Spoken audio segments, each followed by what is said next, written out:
Coucou chers abonnés, j'espère que vous allez bien. Ben écoutez, aujourd'hui je vais vous expliquer une histoire. Je vais vous raconter une histoire, une story time. Voilà, installez-vous.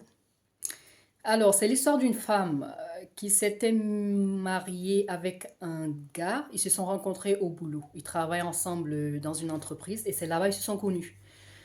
Du coup, la femme, elle avait déjà un garçon. Elle n'était pas mariée, elle avait un garçon. Et la fille, en fait, elle travaille pour subvenir aux besoins de son enfant et aussi de sa mère, un peu de sa mère, voilà. Et le gars aussi il travaille, du coup, ils se sont connus là-bas. Au début, voilà, le gars, ils étaient juste des amis. Après, le gars, il voulait de la fille. Et la fille, elle voulait pas. Au début, elle voulait pas trop. Mais au fur et à mesure, voilà, elle a fini par accepter. Ils ont commencé à sortir ensemble et tout ça. Jusqu'à ce que, voilà, ils ont décidé il a décidé de l'épouser. Ils ont décidé de se marier. Jusque-là, tout va bien. Voilà. Une fois qu'ils se sont mariés, alors il l'a ramené chez sa mère. Il a ramené sa femme chez sa mère. Il faut savoir que le gars, il avait perdu son père. Voilà, du coup, il avait une sœur et la sœur, elle vivait dans la maison avec sa mère. Du coup, il a ramené sa femme chez sa mère. Ils habitaient tous ensemble. Au début, il lui disait, voilà, il y a une maison, on a une maison, mais au-dessus, c'est un étage. Cet étage-là, on va la construire et après, toi et moi, on va partir dans cet étage-là et on va laisser ma mère et ma soeur en bas. Vous comprenez? Et la femme, elle était d'accord et tout ça. Voilà. Jusqu'à ce que, voilà, il commence à avoir des complications parce que la sœur du mari de la femme, elle est dans la maison, mais elle ne fout rien. Elle ne fout rien. C'est la mère qui cuisine et tout ça. Voilà, c'est la mère qui cuisine, qui fait le ménage et tout ça. Et du coup, quand la fille, elle est venue dans la maison, elle a vu ça. Des fois, ils ont des bonnes, hein. Ils ont des femmes des ménages, mais les femmes des ménages, elles partent souvent. Elles rentrent chez elles et voilà. Du coup, c'est la mère qui prend le relais, c'est elle qui fait le travail domestique. Et du coup, quand la dame, elle est venue, la femme du gars, elle est venue, elle a vu ça, elle travaillait.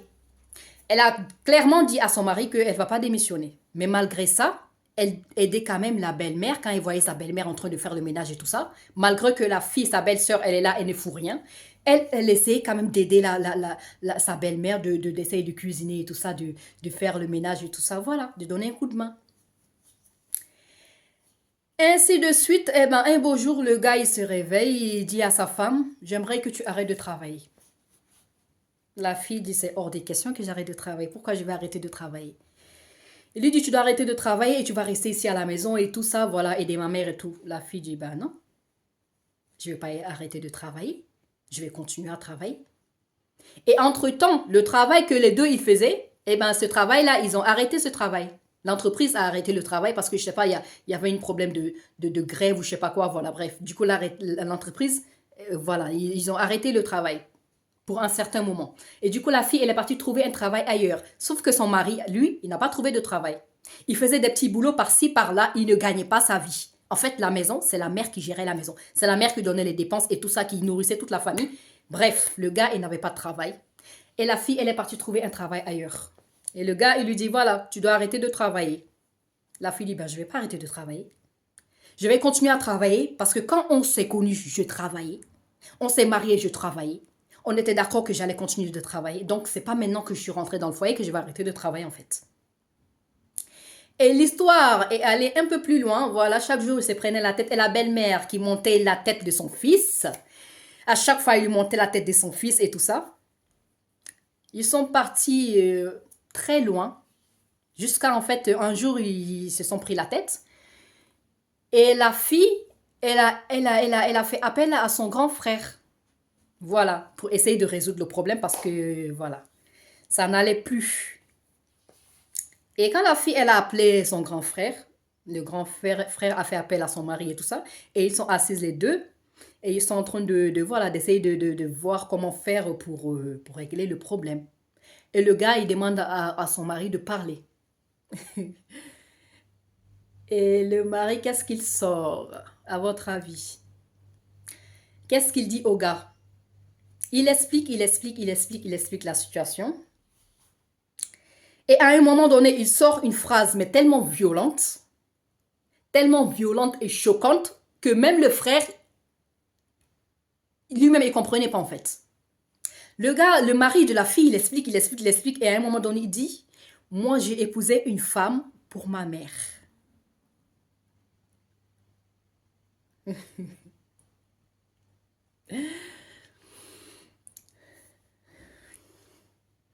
Moi, j'ai épousé une femme pour ma mère.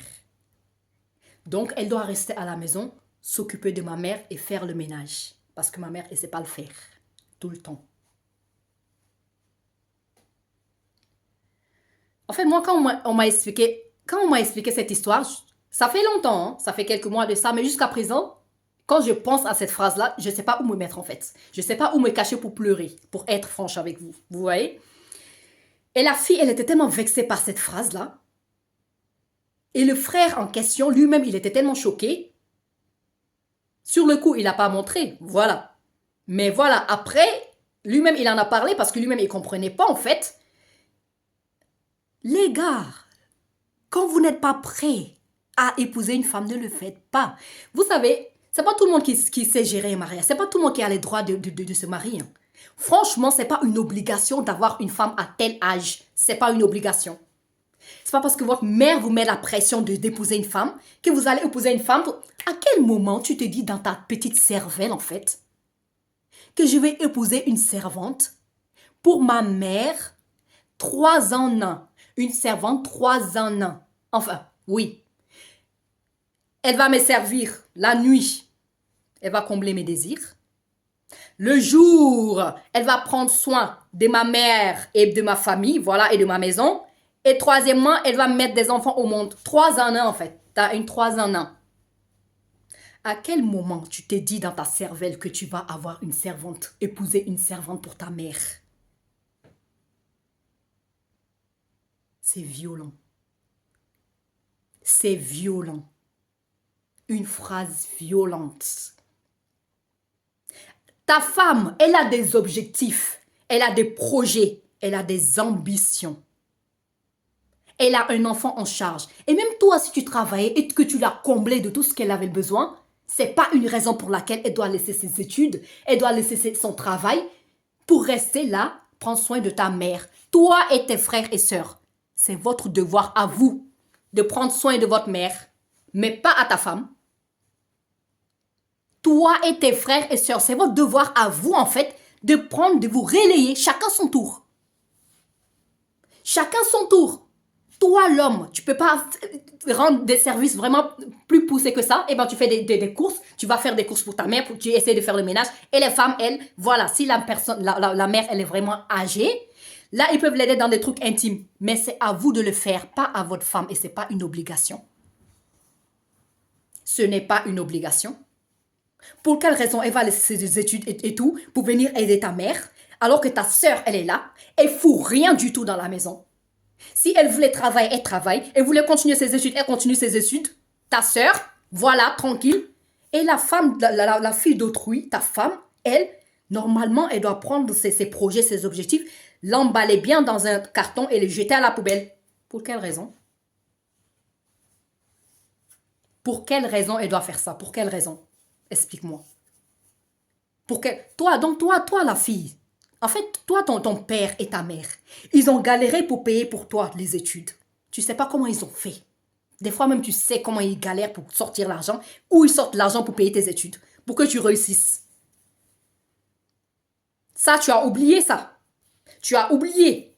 Tu vas mettre ça de côté et aller te rentrer dans un foyer. Tu vas mettre en parenthèse tous tes rêves, mettre la façon dont tes parents ils ont galéré pour t'amener jusque-là. Tu vas tout mettre à la poubelle pour aller rester dans un foyer, prendre soin des beaux-parents qui ne sont même pas tes parents en plus.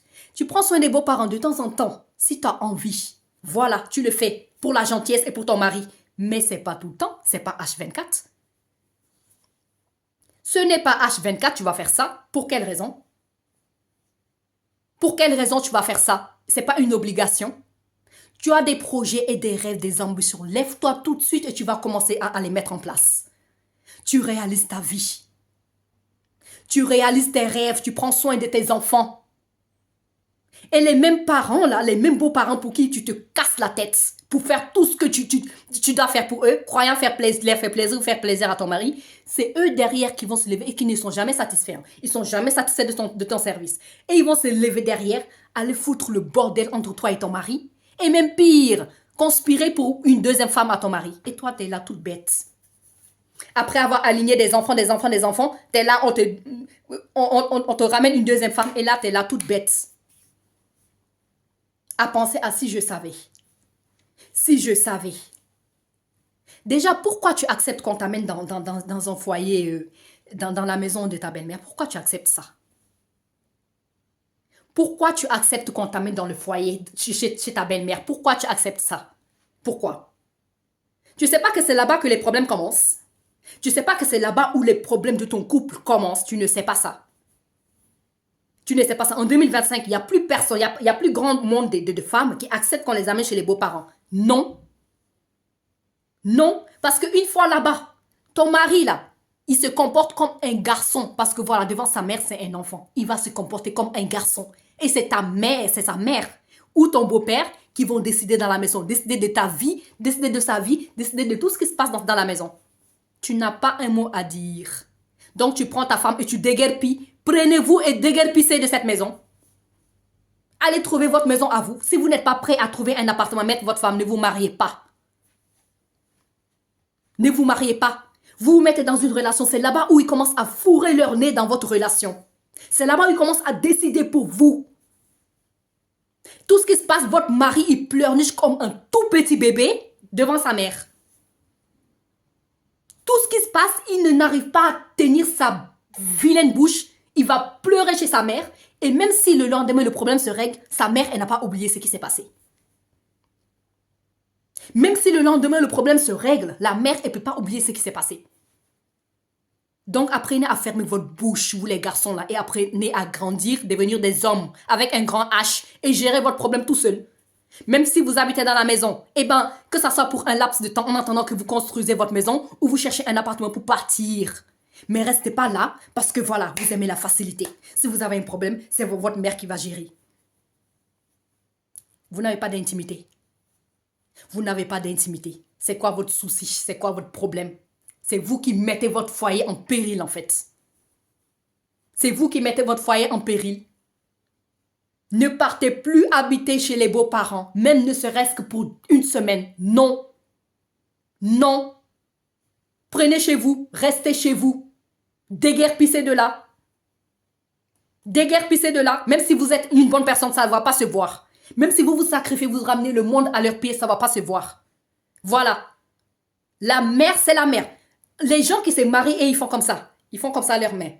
Comme quoi, c'est des premières femmes quoi. Vous ne savez pas que vous êtes des deuxièmes femmes là. Vous ne savez pas ça. Vous ne savez pas que votre première femme, la mère de votre mari, c'est votre coépouse. Vous ne savez pas ça. Moi, je vous le dis aujourd'hui. La mère de votre mari, c'est elle la première dame. C'est elle la coépouse. Et c'est elle qui gagne toujours. Vivez chez elle, vous allez voir. Vivez dans sa maison, vous allez voir. C'est elle qui décide, qui va commander ton mari et te commander toi.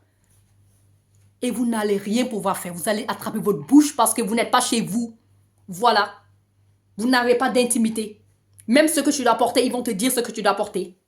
La honte. Même le jour où on a divorcé, c'est elle qui va appeler pour divorcer. Pourtant, c'est pas elle qui t'a épousé. Réveillez-vous.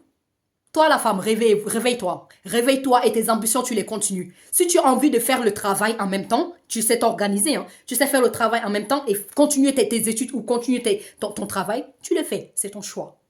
Mais ce n'est pas une obligation. Ils n'ont qu'à chercher une bonne. Si eux, ils ne veulent pas prendre soin de leur propre mère, eh bien, ce n'est pas une obligation. Toi, tu continues ce que tu as à faire. Tu n'es pas là pour prendre soin des autres. Si tu as à prendre soin de quelqu'un, ça serait ton père et ta mère. Tu veux prendre soin de ta belle-mère de temps en temps, mais ce n'est pas une obligation. Tu ne vas rien tirer de bon là-dedans.